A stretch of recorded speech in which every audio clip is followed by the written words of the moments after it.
Valais, just having a little bit of a bite to eat now. Now we've got Erin, I'll do the gates, Erin on the quad, bag of euros. Here we go, let's do this. So these commercial ewes with lambs at foot are all getting a bag of feed a day, which is just about enough for them at the moment. There's them Clun Forest ewes there with their lambs. Got a pen for them at Great. We've got 3 pens for Cluns at Great Oxford Show this year. Looking forward to that. A Beulah without a lamb. Right, we'll go investigate.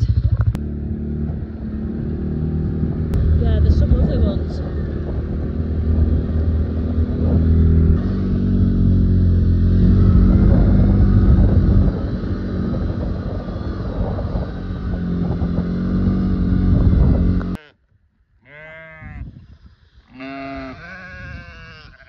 Some here.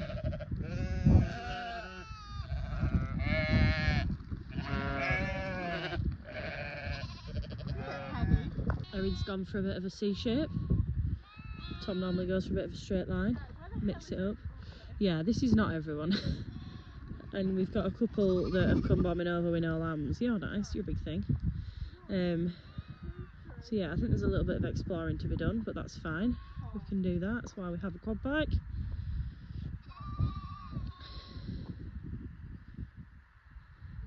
Lambs are mighty little things. Some of the worst sheep we've ever owned for just being arsish are these guys. Arsish, is that a word? They're just an absolute nightmare.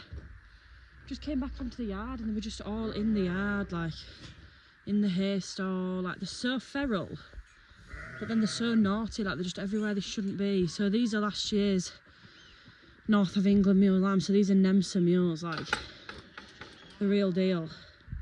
They'll all be tupped back end, and they've been wormed because, as you can see, they're a bit pooey bummed. What have you been fed? Why are you so greedy? Why are you so greedy? It's a difficult one this time of year because the girls, really, they want sharing because they're a little bit warm, but then we've got quite a lot of rain coming this week, and then between that on an evening it's been dropping down to like 1 degree or 2 degrees, and I just don't want them dropping any more weight. They're quite lean at the minute, really. Not you, you're a right fatty. You need to lose a bit of weight. The Suffolks are looking good, bar the scarf. But they lost quite a lot of weight. In the end I ended up running a wormer through them because I was a bit worried, really. We normally fecal egg sample, but the one over there that I wanted to fecal egg count, I couldn't get a sample off. And I was getting more worried that obviously lesser of two evils, so not ideal practice to just worm without sampling, but it is what I did in the end. Joy. So yeah, they're a bit leaner than we'd like, especially this lady over here, and she's my favourite. But she seems fine. She's absolutely fine. They're just, like I say, a bit warm. I took faces off this one and off Ina because they were struggling to see, really. Hello. And obviously you're not a full Valais. Lulu. This is Lulu, the half-breed, the mudblood. Just arrived at the farm. Bloody traffic here. Madness. This is what happens when you come at this time. Crackers. I like that they've done one horn in red. That's his signature. Yeah, I like that. So I wonder. Hey up, guys. What was he put out there? These last year's lambs? Yeah, they'll be last year's lambs, so these are the hogs. See, I told you I think our hogs are a little bit small. I said this in yesterday's bit of filming that we did, me and Erin, that these guys are the biggest pains in the ass I think we've actually ever had. So we've arrived. That's the farm. It's windy here today, definitely chilly. And we were like, oh, there's 5 out of 12. Where is the rest of them? And then we pulled up here and they're just all at the gate. Like, how did you even get in there? Not to mention, why did you want to be in there? There's nothing in there, there's no grass. How long have you been in there? You could have been stuck in there 24 hours. You'd be starving. Idiots. Back at the farm, like I said, so need to feed the ewes. Gotta look grey. We're gonna go feed all the commercials with lambs at foot. I'll feed the Valais. We'll just see what's cracking. See what's crack-a-lacking. You got a bag of feed? I'll do gates. So our quad has this feature where that whenever you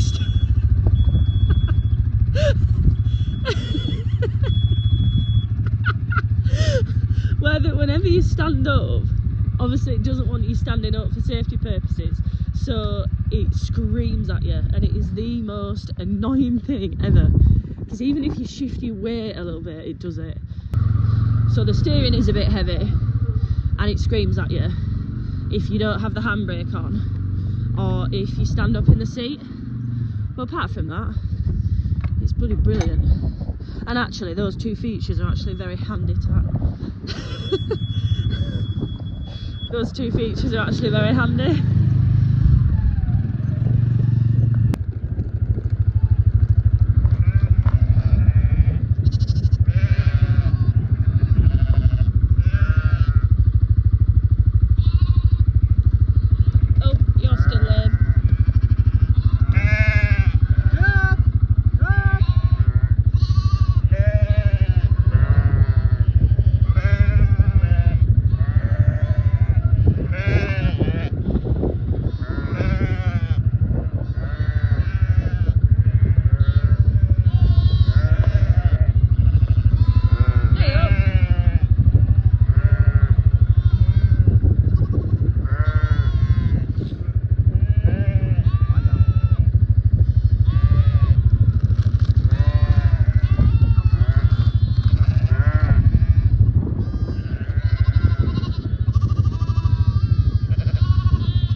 that's quite far away.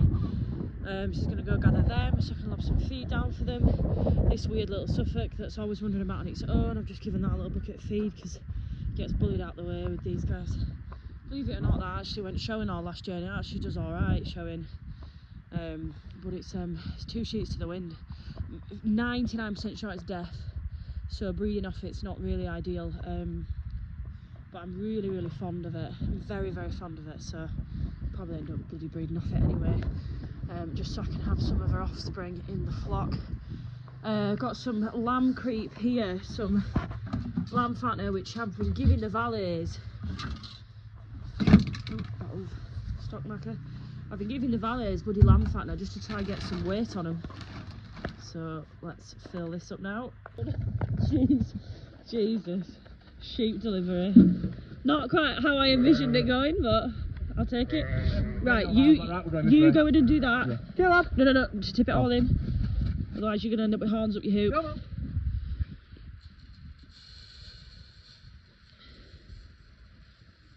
Keep all you guys out here. The alternative is devastating. No, get out of the gate. Right, go on.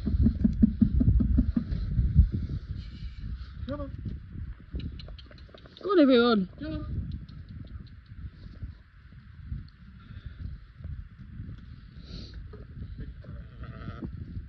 Wicked. Guys, come on, out of there. Oh, Jesus. Bit of a nightmare. Nothing ever goes to bloody plan here. Right, so North England Mules have escaped into here with them. 4 of them have just ended up over that hill and back into the far field where the Valais came from. Absolute bloody carnage. Quite frankly, sick of these North England Mules. All they seem to be causing us is jip. A couple of escapee Valais there as well. Fabulous. Just coming to check the horses' water. So that tank's full, that one's half empty. So I will do that tomorrow. Can't see the bloody things now, but I have had eyes on them already. So that is good. I get Tom to whiz up and just give him a good check over. I like to just check that no one's got a leg hanging off or anything silly. Here he comes now, just to save the day. What? To go check the ponies for me. Yeah, the handbrake. Oh yeah, that's another thing. The handbrake whacks you. Come on, Olive. The handbrake bloody whacks you as you go to take it on and off. You've got to be like so careful with it. Chop your finger off. Oh, that's it, Tom. Go up the steepest part of the farm. Bloody hell. Didn't like watching that. Did not like that. Comes back down. Horses checked. Water checked. Commercials fed. Valais and Suffolks are fed. North of England Mules chased around 50 billion times. Right, move that stick. Oh no. Troll, out the way. All good. Oh, for God's sake. I was just talking about them.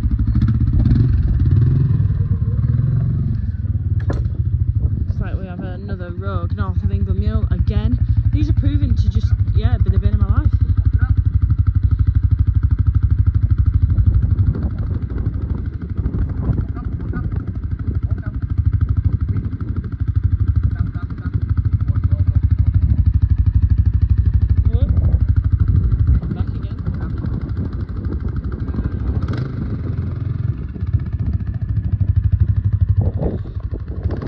Last job on my agenda. I filled up the chicken feeder yesterday, so I don't need to do that. So last job on my agenda is to feed the cat. Yeah, you heard me, the cat. So my friend is a vet nurse and they had a stray cat coming to work that had previously been a farm cat and the farmer had moved away. So she said, oh well, I have a friend that would like a cat, so I've sort of said any cats or kittens for the farm, send our way. Because the cats at the old farm were like my little children, I absolutely loved them. So, got a cat, and my friend came from the vets.